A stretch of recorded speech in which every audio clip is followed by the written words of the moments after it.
As usual, feel free to interrupt with questions. It's supposed to be an open discussion, also for people online.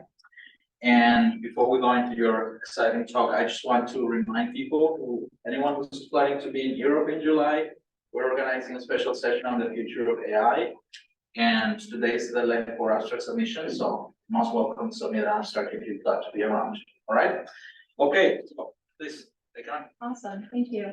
Yeah, just to reiterate, if anyone has any questions throughout, feel free to interrupt me, raise your hand. I'll stop and clarify.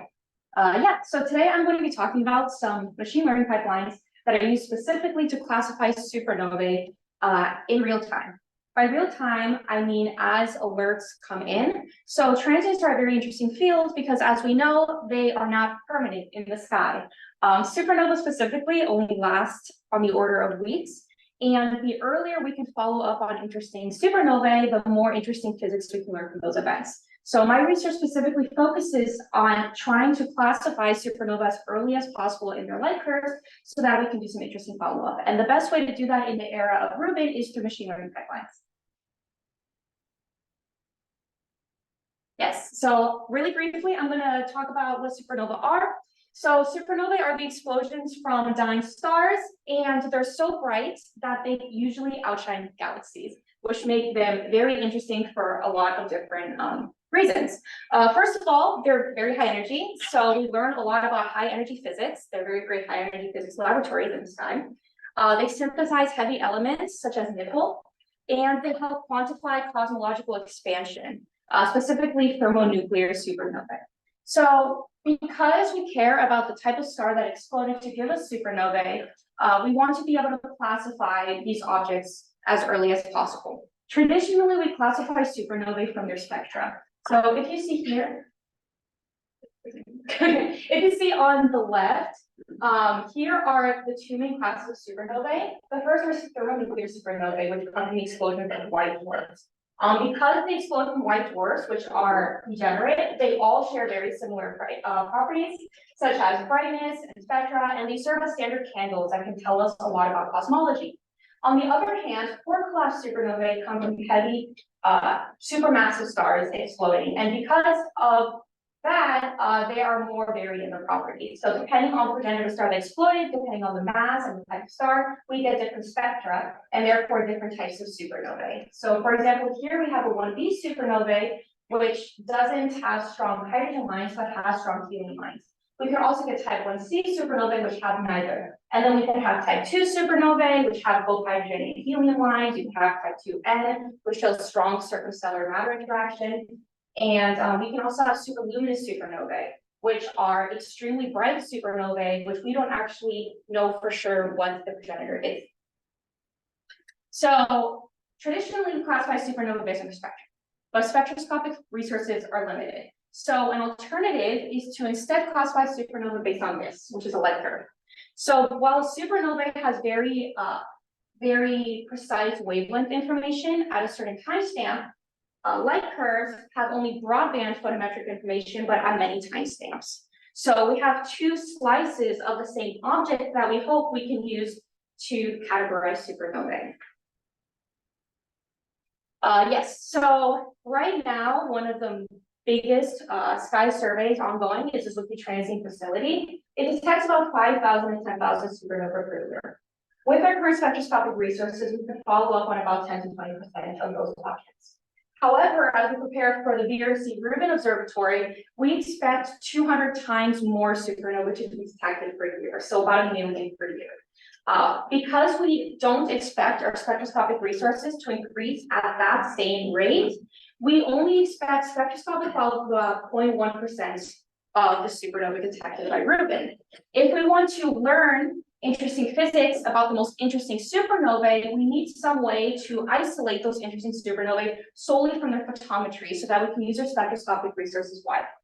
So in the era of Rubin, automated supernova classification is necessary. We can no longer manually sift through every object.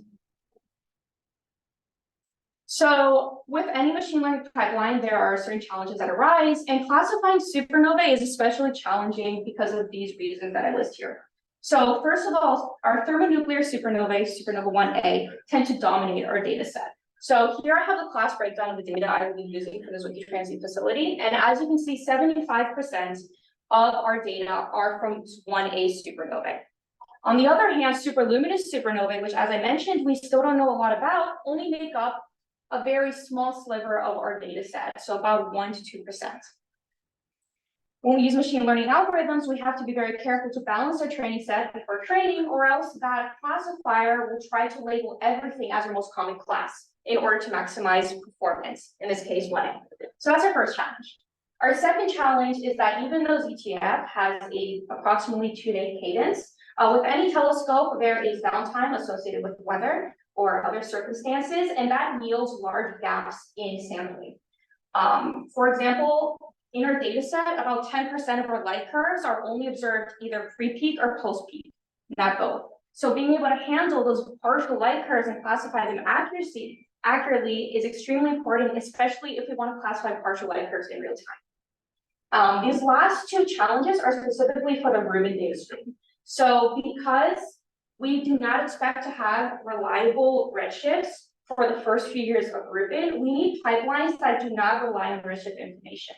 So it's very simple to say, okay, all objects of a certain absolute magnitude are type 1A, but if we don't have redshift information, we don't know what the absolute magnitude of our objects are. So we instead have to rely on the shapes of the light curves, which is a bigger challenge. And then finally, Rubin, because it expects to detect about 1 million transients per year, we need a pipeline that is fast enough to classify these alerts as they come in.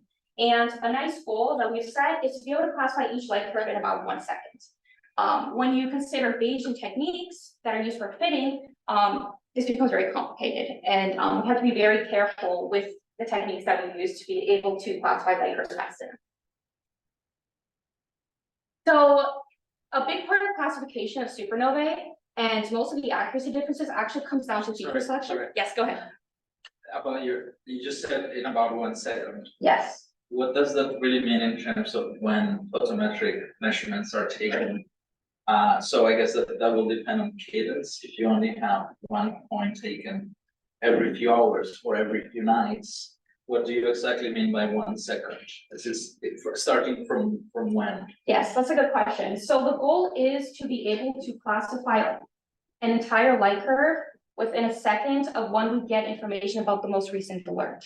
And the reason for that is because since we expect thousands of alerts per night, if we do not return classifications fast enough, there becomes a backlog, there becomes a bottleneck of alerts, and we are no longer keeping up with the data stream. Yes, so the goal is every time a new alert comes in for an object, we reclassify the entire object. Some of these alerts will come with a classification label on them already. Are some of Yes, so they will come with a previous classification label, and we can assign a new classification label. For example, pre-peak label may be less accurate than a label with post-peak information. Yes. Yep. So feature selection is the most important part of supernova classification. In other words, what do we actually feed into a random forest? What do we feed into a neural net to return classification outputs? And current work, I classify into 2 main categories: parametric feature selection and non-parametric feature selection. So parametric feature selection came first, and the goal is to define a general form that we expect from a photometric light curve and then fit our data to that form. And there's a lot of benefits that come with that, because in the case of partial or sparsely sampled light curves, we impose a form a priori. So even if we only have the first few data points of the light curve, we can fit our model to those points. So while there's less flexibility, we expect more consistent fits for early time light curves. The weakness here is that we have to fit every light curve. And based on the form that we use, this requires Bayesian techniques, which are slow. It's very difficult to use a Bayesian technique and still fit every light curve in less than a second. On the other hand, we have non-parametric models. So non-parametric models start with a light curve and directly encode those into a lower dimensional space non-linearly. There is no assumed general form. And this has the benefit of being more flexible. For example, rare light curves may have multiple peaks. They may have more variability in their light curve, and that can be encoded with a non-parametric model in the way that a parametric model won't be able to account for. It's also faster because a lot of times we just use neural nets for this encoding. The weakness is that for partial and sparse light curves, there's a lot of overfitting that happens. There's also bias towards fitting light curves to resemble the most common type of supernovae, in our case, supernova 1A. So there's pros and cons of both. And looking at this, to have successful supernova classification, we need either one of two things. We either need faster parametric encodings or more robust non-parametric encodings. So I'm going to first talk about the first option. The beginning of my work in grad school has focused on this package called Superphot Plus. So Superphot Plus is a computationally efficient state-of-the-art parametric classifier. And it tends to follow these 4 steps. This is the general outline of Superphot Plus. It first pre-processes every light curve. It then fits the light curve to a predetermined empirical form. Then it uses those best fit model parameters, feeds it into a classifier, and then outputs one of 5 supernova labels. Those labels being the 5 supernova classes I described before. Here are some examples of Superphot Plus's fits, and you can see that it's pretty robust to different types of supernovae. For example, 1A's, it captures this faster evolution and peak well, even in the case of partial light curves, and for type 2s, it captures a slower plateau accurately as well. So we can see this parametric model really shining here. However, because Superphot Plus is parametric, a big aspect of my work has been making the fitting set fast enough to handle Rubin data streams. And this is especially tricky because here is a general form for Superphot Plus for the empirical model, and you can see that it's piecewise. So in order to handle a variety of light curves, we chose, this is called the large fit piecewise model, and it includes a rise, a plateau phase, and then an exponential decline. And this is used to fit about just about any supernova light curve we expect. But there's also joint constraints on the parameters, because if we do not impose these constraints, then the model may end up looking at how we expect the model to look like. For example, we can end up with a completely non-existent plateau, even a near zero plateau. We can end up with a fall phase that is less steep than the plateau, which is not what we want.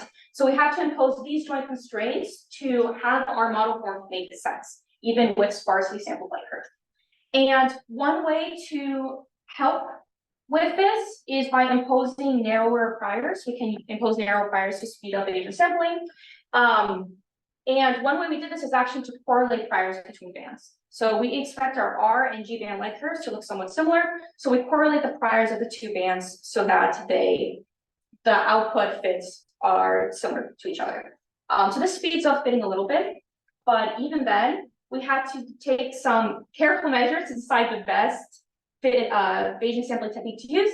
And we see here that 2 techniques really shine, nested sampling and stochastic variational inference. So I'll talk about these 2 in the next slide, but as you can see here, on this top slide, this is the runtime per light curve of each of our different samplers that we tried. Nested sampling, NUTS, SVI are Bayesian techniques, whereas multiband and series are gradient descent-based techniques. And we see that nested sampling and stochastic variational inference are pretty fast. So nested sampling is less than 10 seconds per light curve, which can keep up with ZTF data streams, and stochastic variational inference fits in less than 1 second per light curve, which can keep up with the Rubin data streams. The gradient descent-based optimizers are very fast, but as you can see by these bottom 2 plots, they are very bad at fitting. So most of the fits that they return are nonsense. They return very high, a very high fraction of poor fits. And by poor fits, I mean fits that exceed our threshold chi-squared for a good fit. So why is that? Is that they start in the wrong place, or? So gradient descent optimizers thrive with unconstrained fitting problems. The joint constraints basically causes a short circuit. They essentially give up because they end up in spaces that are not physically allowed by the joint constraints, and they can't really find a way back to a region of good that satisfy the constraints. Yes. Here are some example light curves that are fit using all the techniques, and we see, for example, in this case, that the 2 gradient descent optimizers kind of get stuck on the initial guess. They don't actually fit these light curves, whereas green, yellow, and or in this case, just green and yellow, just nested sampling accurately fit this light curve. Here we see a case where all our samplers fit the light curve accurately, so this would be one of the rare good fits for a gradient descent case. Yes, so I wanted to talk a little bit about nested sampling and stochastic variational inference. So these are both Bayesian techniques. which means that they kind of they try to optimize how they explore your probability space, just like MCMC. But nested sampling is more efficient because instead of jumping from point to point, it actually iteratively constrains the probability region with these contours. So it samples a bunch of points at once across the probability space. It says, okay, a certain fraction of points are associated with a low probability region. We are no longer going to sample from those regions. We are going to define a contour of that probability space. And it does this iteratively, and it creates contours of increasing probability, and this leads to speed up in sampling. I use a dynasty package, which is a nested sampling package in Python. Stochastic variational inference does more approximations by actually approximating the entire posterior probability space as a simpler distribution. In our case, a single multi-dimensional Gaussian. So whereas you may have degeneracies with different fit parameters, or you may have multiple peaks, we use stochastic variation inference and say, okay, let's assume that there's only one peak in this probability space. How would that peak look like? And you essentially superimpose a simpler distribution on a probability space until it is best aligned.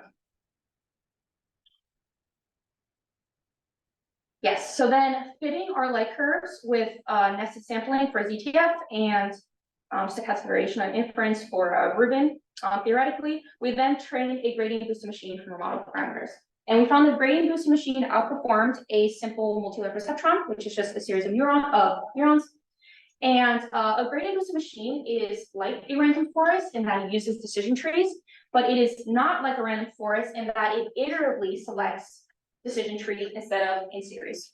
So based on the misclassifications of your first decision tree, a gradient boosted machine will then create a second decision tree that tries to improve on the mistakes made by the first tree. And it will do that iteratively until you have the most accurate set of decision trees. So these are all my fun results, performance graphs. And the takeaway is that Superphot Plus yields state-of-the-art performance with and without redshift information. So our default classifier does not use redshift information. It only uses shape parameters. And we see here that it yields an F1 score of 0.64 and accuracy of 0.84. On the left is a completeness matrix. On the right is a purity matrix. All that means is that they're normalized either by the true class or the predicted class. So in the case of completeness, we see that all classes are classified with pretty good accuracy. The lowest is type 2N supernovae because they're such a diverse class. And we see here on the purity matrix that there is low 1BC purity and there's low superluminous supernova purity. This is just a side effect of the fact that we have such a balanced data set. So for example, we see here that only 8% of 1A supernovae are misclassified as 1BCs. But if we then consider everything that is predicted as a 1BC, there is a high absolute number of 1As that are misclassified as 1BCs, which then lowers the purity of our 1BC data set. So this is an issue with every classifier that uses our data set. It is just a side effect of our imbalanced data set. And this is actually the highest purities I've seen among a lot of classifiers, even though it looks quite low. When we compare our redshift independent classifier with Alerce, which is the only other publicly running redshift independent classifier, we see that we are more conservative with labeling objects as superluminous supernova, which means that our superluminous supernova purity is higher than Alerce's, which is exciting if you're interested in superluminous supernova data sets. We then also train an alternative of our pipeline with redshift information for instruments that do have redshifts, for example, ZTF. And we see that our pipeline performs very well with a F1 score of 0.72, and it does better at labeling as differentiating between superluminous supernova, type 2Ns, and yields a higher one here. Here we have the purity completeness diagram. It's basically just a raw curve, except it's a little bit better at showing how imbalanced data sets are handled. And then here we have the calibration curve. And this calibration curve is interesting because it shows that Superphot Plus assigns systematically lower 1A probabilities than it should. Yes. So in these two different figures, how do you infer the error bars? Yes, that's a great question. So we use something called k-fold cross-validation.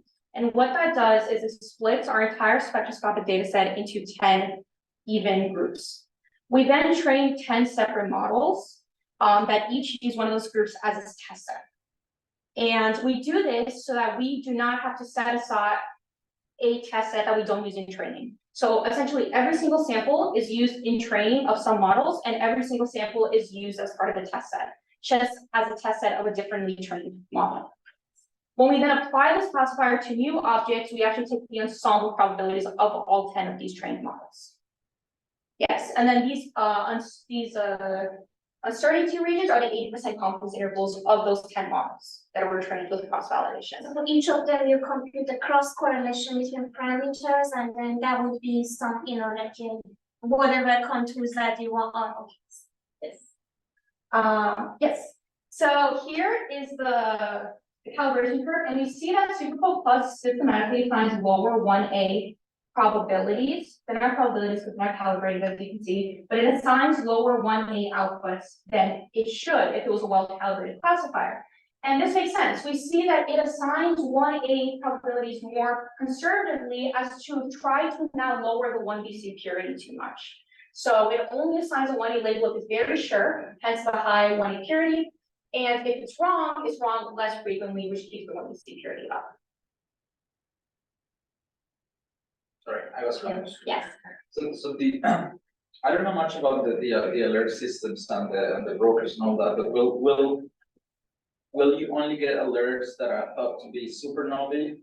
What happens if you get an alert that they say it's a supernova, but it's something else, like, I don't know, kilonova or tidal disruption event or whatever other type of different shape? Will your pipeline be able to tell that that's some sort of outlier or something? And the second follow-up question is, did you also try validating this with simulated data like the plastic data?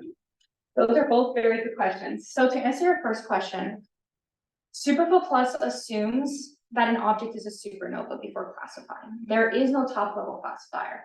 There are two ways around this. As part of this paper, we do classify objects that don't have associated spectra.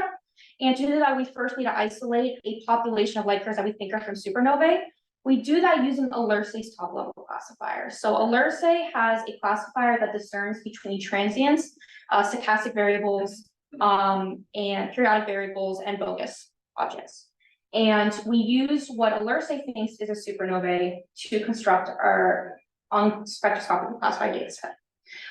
For the real-time and Terry's filter that we use, we don't use Alerce's top-level classifier. We just impose some very simple cuts. We say, okay, don't include objects that are part of star catalogs. We don't classify objects that have been in the sky for more than a year. And there is some argument for doing a galactic latitude cut to isolate the galactic plane, but we don't do that. For ZTF, this is good enough, and we actually show in the associated paper that even if we were to misclassify like TDs, for example, as supernovae, they will not contribute hugely to the purity of our data sets, of our predicted data sets. So we don't worry about that for now. However, creating a top-level classifier is a future project. There's plans for creating a top-level classifier. Yes. To answer your second question, yes, I trained a version of this for the elastic data set, which are simulated Rubin light curves, and it seemed to perform fairly well. However, I have not done a thorough study on that yet. The good thing about Superphot Plus is a very modular package, so it's actually very simple to apply this to light curves from other instruments. Yes. So I need to be more technical question. Since you also said that there are some diversities going on and also some outliers and so on and so forth, I wanted to know if just cross-validation, careful cross-validation, did you check out our score for all of different portions of your training and just data set are all positive, or do you even care whether they are, there are some circumstances that they might be negative or something? That's a good question. So we don't use R squared because we don't treat this as a regression problem. We treat this as a classification problem. So we tried to make sure that all of the k-folds were similar in the sense that we did a stratified k-fold. So every group will have the same number of samples per class. So all the class fractions will be the same throughout. We compared the F1 scores resulting from training models on each class, and we find that they're quite similar across k-folds, which implies uniformity. We don't stratify, for example, temporal coverage of light curves, the number of partial light curves per fold. We don't do anything like that. So there could be some variation across folds, but we hope that that is, we assume that to be negligible compared to the effect of having a balanced class fraction, different class fractions per fold. Yeah. Great. Yes, so finally I wanted to talk about applying this to early phase light curves. So light curves that have been truncated at a certain phase, because this is a scenario that we will encounter when classifying light curves in real time. The more data we get from the light curve, the more phase knowledge we'll have. But for example, if we want to classify light curves pre-peak to spectroscopically follow up on them, we need to be able to classify light curves solely based on their early features. And to explore the effect of only using early features, I actually trained a separate classifier that only uses the first part of this piecewise model. So it doesn't use any gamma features, so any plateau features, and it doesn't use any fall timescale. And to test our full phase classifier versus our early phase classifier, I took our training set, I truncated it at different phases, and I saw how that affected the completeness and purity scores for each class. And we see here that for very early phases, so this dotted line represents phase 0, so the peak of the light curves, we see that the early phase classifier actually outperforms our full phase classifier. So it looks like that for early truncated light curves, the fall timescales that it's using are essentially the priors. So it's just confusing the classifier a little bit. So if we only use early phase features for early phase light curves, we see improved performance. Right now, the classifier that is integrated on Terry's is just the full phase classifier, but future work, we will probably switch it with this early phase classifier if the light curves are not complete. We do see for complete light curves or for phase after about 20 days, we see that the full phase light curve outperforms the early phase classifier because we are using those fall features. Yes, so then finally, I wanted to compare this to some of the non-parametric works going on right now. So there are a few non-parametric classifiers that have been implemented. The two I want to talk about are Superin and Parsnip. So Superin and Parsnip both use what's called a autoencoder to non-linearly encode light curves. So these don't use any general form for the model. And a regular autoencoder essentially takes your light curve data. It encodes, it uses a neural net, but the neural net goes from having a lot of neurons to having very few neurons. And going from many neurons to few neurons is what's called encoding the light curve. And we expect that this low dimensional space holds all the information of the light curve that we need. So similar to the parametric case where we got many data points and we represented the light curve as a set of fifth parameters, we are instead now representing the light curve as a set of nonlinear encoded parameters. We train this autoencoder by then redecoding it and comparing the decoded light curve to the original light curve. So Superin uses this to encode light curves in a 10-dimensional space. And if you then apply a UMAP to bring it down to a 2-dimensional space, you can kind of see what's going on here, where all 1As are grouped together in yellow, and then we have some groupings of 1PCs and N2s, and then our rarer classes are kind of scattered in this projected space. You'll notice that there's a lot of gaps in this latent space though, and that's because a regular autoencoder is not well regularized.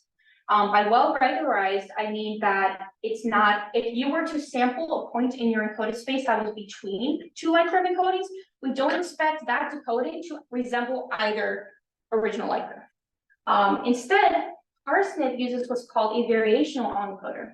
And a variational autoencoder essentially adds this layer here, where it represents every light curve as a probability distribution in the latent space. And then it samples from that probability distribution to decoding. And this yields a much more continuous latent space. This is a 2D projection of Parsnip's 3D latent space, and we see that there's more continuity here. Sorry. Yes. Will you use a variational? So variational autoencoder is in principle also generative, right? In that you can then sample that. Yes. Could you use that to mitigate a little bit the unbalance of classes? Could you augment your data set by generating light curves using the variational approach? Yes, that's a good question. That would be another oversampling technique. Although I guess it would be originally trained on unevenly, not very uniform sampling of the different classes, so I don't know if it makes sense. Yeah, you're kind of chasing your tail. Yeah. Yes, yeah, so that assumes a well encoded latent space, which is affected by the class fractions. But you can consider it almost like a nonlinear form of SMODE. So SMODE oversamples by linearly interpolating between existing features. This would be a nonlinear way to do that. Yes, so we find that Superphot Plus, which is a parametric classifier, matches or exceeds the performance of these two non-parametric classifiers when trained on the exact same data set. So here we have two light curves that were modeled using Parsnip, using SuperRain, using Superphot Plus, and using the precursor of Superphot Plus, which is called Superphot. And we see that there are pros and cons. So Parsnip, for example, and SuperRain can capture secondary bumps of 1A light curves, whereas Superphot Plus can't, because it's not part of the general form, right? So this is a case where our non-parametric models shine. However, we see here, this is a stranger light curve. We see here the effect of overfitting. So SuperRain and Parsnip both fail to properly model this light curve, whereas Superphot Plus does, and so does Superphot. Yes, so this is an example of a case where our parametric classifier may excel.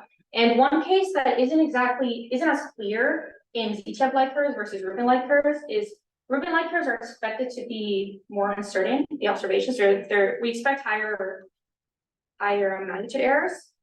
And with sparser and noisier light curves, we emphasize again that parametric light curves are expected to do better than non-parametric classifiers. Yes. I think you haven't mentioned how we actually get the classification from the autoencoder.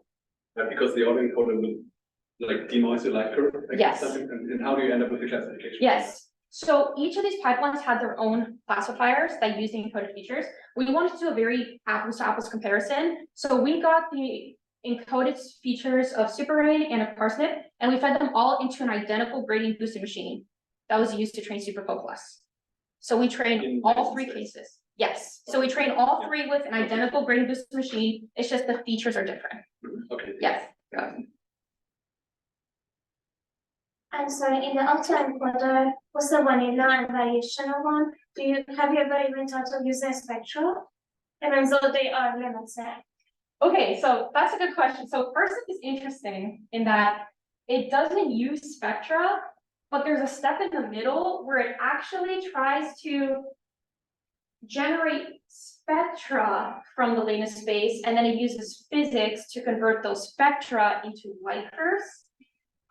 So it kind of goes in that direction. Yeah, that's exactly my second question, because in the decoder, I'm not sure how features, whatever supernova class you are, you're going to get back to the light curve. So you're using spectral information to kind of, reconstruct the light curve. Is that true? Parsnip does that. Yes. There has been interest more recently in combining spectrum and light curve information in a multimodal way to better encode light curves, but those are works in progress. Those aren't just haven't done it. Okay. Yeah, so that is just about it. Superphot Plus is pip installable and it's classifying ZTF alerts in real time on the Antares broker. You can look up this tag on Antares and you'll see everything that is linked so far. I highly recommend checking it out on my GitHub. And yeah, if anyone has any questions, I'll be happy to answer them.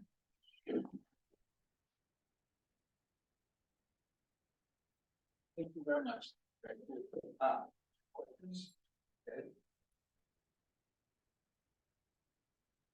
One thing I didn't quite follow on was this thing you said about the early phase features performing better than full phase F. What is an early phase feature? First of all, do you mean like you take only a portion of the light curve and fit some features that are only relevant for that part of the, or is it just the same features but only applied to an early phase of the light curve? Yes, that's a good question. So if you go back to the full piecewise function here, right? There's two parts. There's these two parameters, gamma, right? That represents the duration of the plateau. And then there's tau fall, which represents the time scale of the decline of the light curve. These two These two parameters only appear in the second part of the piecewise function. So theoretically, if we had a light curve that was only observed before peak or before the end of the plateau, we would not have any information about what gamma and tau are. So using our Bayesian techniques, which is the fires. So for that light curve, we would have well-constrained values for every parameter except for gamma and tau. If we then input these unconstrained values of gamma and tau into a classifier that heavily relies on tau and gamma for classification, it will be confused. Nice. Because those parameters don't actually mean anything for that light curve. So we trained two different light curves, one using every feature and one only using these features that would be well constrained for a partial light curve. And then we test them by taking our existing data set and truncating it at early phases. And we see how when we feed in the fits of those light curves, how accurately does each classifier classify them. So that means that so your early phase features overperform early classification as opposed to using all the features, but you're not saying that it overperforms the classifier when all features are used for a full light curve. Yes, correct? exactly. Okay. So for light curves where we have late phase information, using every feature yields higher performance. Yeah. Okay, very cool. We do have one question online. Yeah, Yes. please. Go ahead, please. Yeah. You can. Yes, hi. So presumably, and correct me if I'm wrong, the parametric approach is more physically motivated, whereas the non-parametric comes just from the data themselves. So I'm wondering about two things. One would be, have you compared the two to see whether, where there is convergence in things they fit, like features, right? And where there is disagreement, and whether the non-parametric approach might inform for new parameters which would have a physical motivation? Yes, that is a good question. To answer your first question, we have not compared the model light curves using parametric and non-parametric encodings in terms of how similar they are. So for example, using a mean squared error. But that's an interesting avenue for future work. To answer your second question, we have been interested recently in using the fit parameters of Superphot Plus to try to estimate the model parameters used to generate light curves in the case of simulated light curves. So for example, creating an emulator between the Superphot Plus fit parameters and the model parameters used to generate those light curves, because we hope that then the fit parameters can tell us about the underlying progenitor properties of the stars that created the explosions. Interesting, thank you. Right, one. First of all, nice talk. One, for the real data, how are you getting the labels? Are they from somebody like looking at the light curve and saying that this is the type of two? Yes, so they come from the spectrum. So somebody took spectra of these events, looked at the spectra and said, okay, this looks like a type 2 spectra or type 1a spectra. So there are about 6,000 light curves in our spectroscopic data set. So that is small enough that people went through and manually labeled each one. It's not manual. Okay, at least the reduction software. Yeah. But it's from the spectrum. Yes. Right. And another question, how does this runtime for the parametric model compare to non-parametric models, and did you meet your goal with the? Yes. So, sorry, can you repeat your first question? Yeah, and repeat it so that people. Yes. Yeah, thanks. Can you repeat your first question? Sorry. The one that you already answered. No, the first of your second set of questions. 2A. Okay. How does the runtime compare between the parametric and non-parametric models? Yeah. And did you meet the goal of what considers? Okay, so the question was, how do the non-parametric and parametric classifiers compare in terms of performance, and did we hit our goal of 1 second per light curve? So to answer your first question, the non-parametric classifiers will be faster because you are essentially feeding the light curve through a neural net. So you sacrifice. So the runtime is just how fast you feed forward a set of values through a series of weights and biases. You can't really get much faster than that. However, with stochastic variational inference, we do hit our goal of less than 1 second per light curve. For nested sampling, which we use, so right now for the Antares real filter, how we have it running is we first fit the light curves using stochastic variational inference. If the fit is bad, we then try to fit it using dynasty, using the nested sampler. And this is fine for ZTF. We can still keep up with ZTF order rates. We find on average, even though we predicted 10 seconds per light curve for nested sampling, we find that the Antares filter is a little bit slower because of other bottlenecks just on the server. So it ends up being about 20 seconds per light curve. Stochastic variational inference, when it does work, when it is used, it's still under the 1 second mark. So I don't know the exactly average time per light curve, but the stochastic variational inference part is less than a second. Yes. Well, I assume the neural net is a GPU second, like, are we comparing CPU seconds to GPU seconds here, or? Yes, so we're comparing GPU and CPU, and we're also comparing training overhead versus test time. Yeah. Right. So Parsnip, for example, when I trained on the ZTF data on a GPU, it took about a day to train. But then when you apply it to new light curves, it's very fast. Yeah. And that tends to be the trade-off with neural nets is you need more time to train, and the benefit you get is almost instantaneous inference. Yeah, but I just mean if a dynasty is 10 CPU seconds, that's a lot cheaper than 10 GPU seconds. Yes, that is true. We have not looked into optimizing nested sampling using GPUs. I don't even know if that's possible. That's probably pointless. Yeah, exactly. Factor 100 in expense there, so Yes. make the comparison fair. Yeah, exactly. SVI though, our stochastic variational inference is implemented on nonparametric, which is the JAX backend. So we did some JAX optimizations, which I think take advantage of the GPU. Yeah, but not on the server, not on Antares. Yeah. Final metrics like production time, cost, actual cost of the compute in the pipeline. Because we have GPU enhancement. I don't know if Yeah. Antares is using that.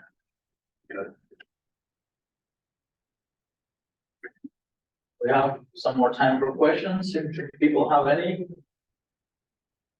If not, you're free to grab a sandwich.